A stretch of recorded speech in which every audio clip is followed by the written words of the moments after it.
Today, we're taking a little time to give a little bit, casting light on service as CEOs, White House officials, celebrities, executives, and citizens convene in New York for the National Conference on Volunteering and Service. And we're going to be there. Are you excited? I mean, I've had the date circled now for about 2 years. Exactly. It's big. It's big. Look who's Joining here. us now, two mayors who are leading the charge. Michael Bloomberg, the mayor of New York City, and Cory Booker, the mayor of Newark, New Jersey. Thank you both for being with us. It's going to be a good day. It's going to be a good day. 5,000 people coming to the city for gracious. A conference. We should be nervous. National Conference on Volunteering and Service, sponsored by two organizations, Points of Light, which is run by Michelle Nunn. Her father, Sam Nunn, was a great senator, and the Corporation for National and Community Service, which is a federal agency, federally funded. And the idea of all of this is to get people to volunteer. You know, government can't do everything. Government isn't the answer for everything. People can make a difference in their neighborhoods and in their cities and in their states and in this country. And in your cities, and here's a good example. You're hiring people to galvanize those efforts. We're going to talk about that more. I want to talk to you guys really quickly about a couple other topics. Financial reform, Mayor Bloomberg. Devil's in the details. They added a bank tax last night. We'll see how the regulations work out. And whether or not the law really addresses the problems that we had. We had a big financial meltdown, no argument about that. What caused it and whether or not you can keep it from ever happening again, because every time you go through these cycles, there's always something different that causes the downturn. But nobody's going to stop the tides from coming in and going out, and you have economies that build, and eventually you get excesses, and then the marketplace fixes it, and then we all look around for somebody to blame, and then it starts again.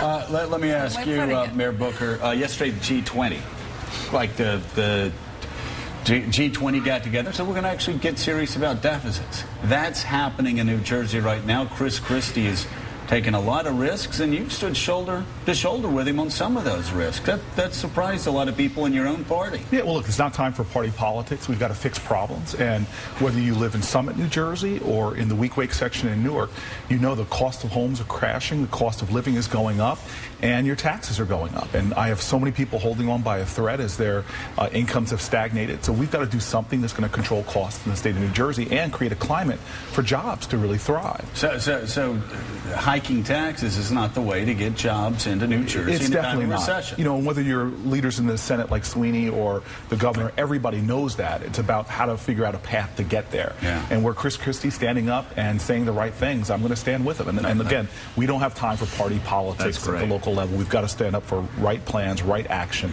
come together and find a way forward. Mayor Bloomberg, this is the toughest time probably in the past 30, 40 years to be a mayor, to be a governor.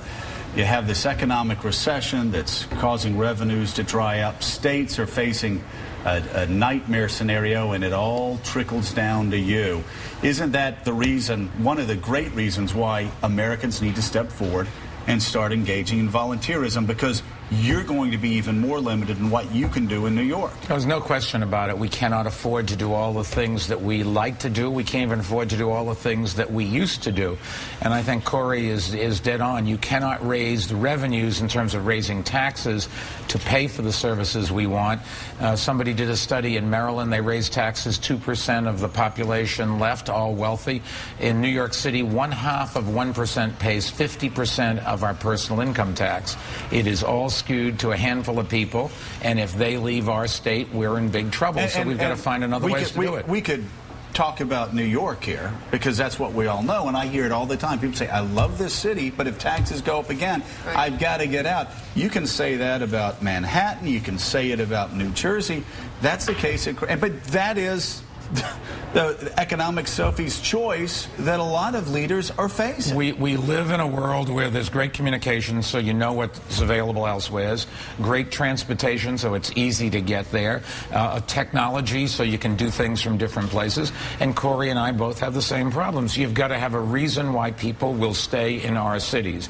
And I think the reason in the end has to be great places to live, cultural institutions, intellectual capital, fun, proximity. Those are the kinds of things that Cory has to deal with, and he's got a tougher job than I do. Newark is a city that had, before Cory came in, had really fallen on hard times, the same kind of hard times that New York City had back in the 70s.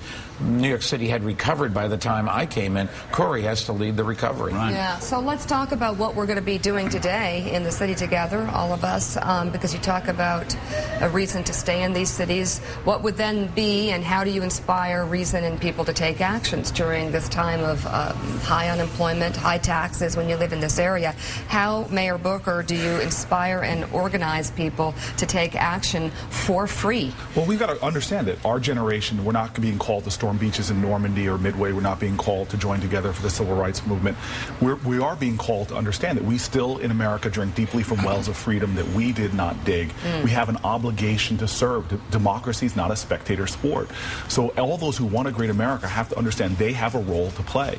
And you can't talk about schools, you can't talk about crime without first realizing I can do something from mentoring a young person, from getting involved in neighborhood groups to do something about it. And what I was going to ask, who's your focus? Are you looking at college kids? Are you looking at young professionals? What's the Are you looking structure at you're setting up? CEOs? I think Mayor Bloomberg and I Who do you both want? have seen from 90-year-olds, no exaggeration, all the way down to grade school kids. All of us can do something to make an impact on the destiny of our communities, our neighborhoods, and our cities.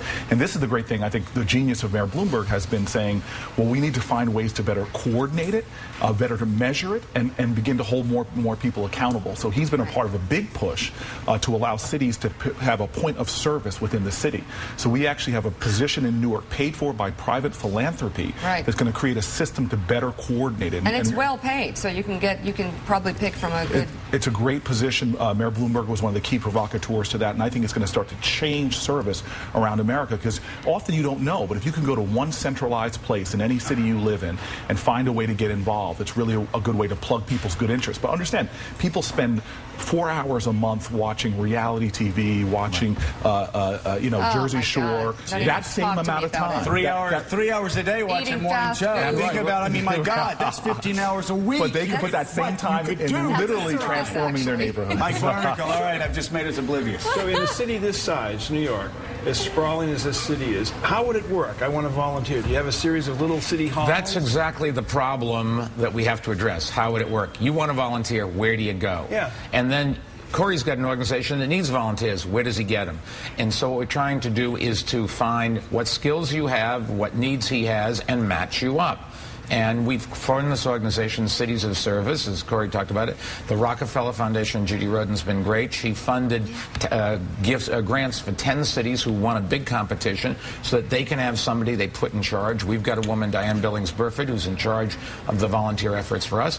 And if you are good with your hands, we're trying to plant 1 million trees with Bette Midler. We can use your the labor. She's going to be busy. She is. We're well over a quarter of the way there. If you want to mentor a kid, if you've got the skills, Joel Klein and Dennis Walcott, our education system can use that. If you're a senior, we can make sure you get your flu shot. If you own a house, we can make sure you paint your roof white. Okay, that sounds exciting. So, okay, I live in New York. Where am I going to, you're going to advertise, obviously. We do, but just do pick we up go the phone. online? Call 311 That's exactly or nyc.gov. Central number. We'll tell you. Are you going to be able to get LeBron James to volunteer his services? Come on, LeBron. Listen, we've got the Nets, we've got the Knicks. Mayor Bloomberg have decided how to figure out where LeBron should go. We're going to play a one-on-one basketball game. So far, if he he wins, they hasn't go to the called Knicks. me. If I win, they go to the Nets. He goes to the Nets.